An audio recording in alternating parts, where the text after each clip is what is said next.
Football প্রেমীরা প্রস্তুত তো? কারণ ফ্রান্সের মতো শক্তিশালী প্রতিপক্ষের বিপক্ষে ব্রাজিলের সম্ভাব্য একাদশ নিয়ে শুরু হয়েছে তুমুল আলোচনা। কে খেলবেন, কে বাদ পড়বেন, ফিরছেন কিনা নেইমার, সব প্রশ্নের উত্তর জানতে হলে এই ভিডিওটা শেষ অবধি দেখতেই হবে। আজ আমরা শুধু একাদশই দেখব না, বরং বুঝে নেওয়ার চেষ্টা করব কার্লো আনচেলত্তির মাথায় আসলে কি চলছে এবং এই ব্রাজিল দল সত্যিই কি আবার বিশ্ব ফুটবলে রাজত্ব ফেরাতে প্রস্তুত কিনা। ফ্রান্সের বিপক্ষে ম্যাচে কার্লো আনচেলত্তি আর কোনো পরীক্ষা নিরীক্ষার পথে হাঁটবেন না, এমনটাই মনে করছেন ফুটবল বিশ্লেষকেরা। এই ম্যাচে তিনি নামাবেন তার সেরা একাদশ, আর সেই একাদশের সবচেয়ে বড় আকর্ষণ নিঃসন্দেহে নেইমার জুনিয়রের প্রত্যাবর্তন।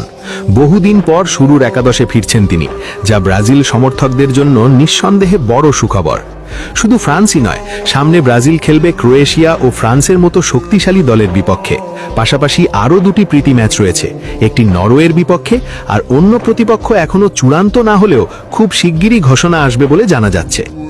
এই মুহূর্তে বিশ্ব ফুটবলে ব্রাজিলকে ঘিরে আলোচনা তুঙ্গে।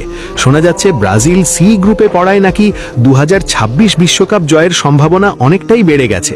কিন্তু বাস্তবতা হলো শুধু গ্রুপ নয়, ভাগ্য, ফর্ম আর কোচের কৌশল সবকিছু মিলিয়েই নির্ধারিত হবে ব্রাজিলের ভবিষ্যৎ।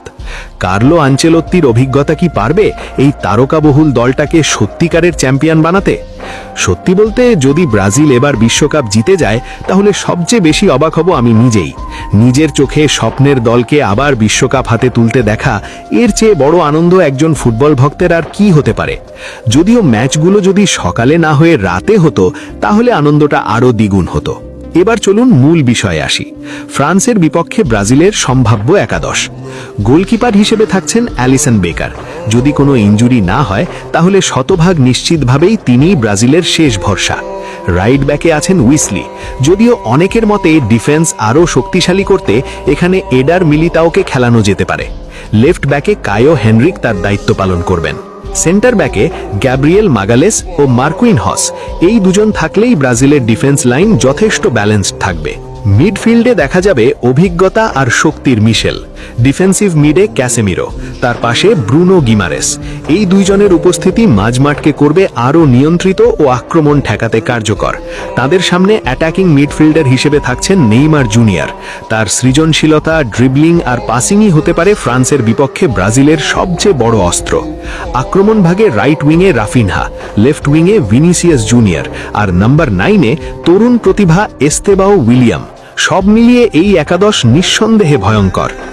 বর্তমান ব্রাজিল দলে তারকার কোনো অভাব নেই। কোচের জন্য সবচেয়ে বড় চ্যালেঞ্জ কাকে রেখে কাকে খেলাবেন। ফ্রান্সের বিপক্ষে এই একাদশ নাম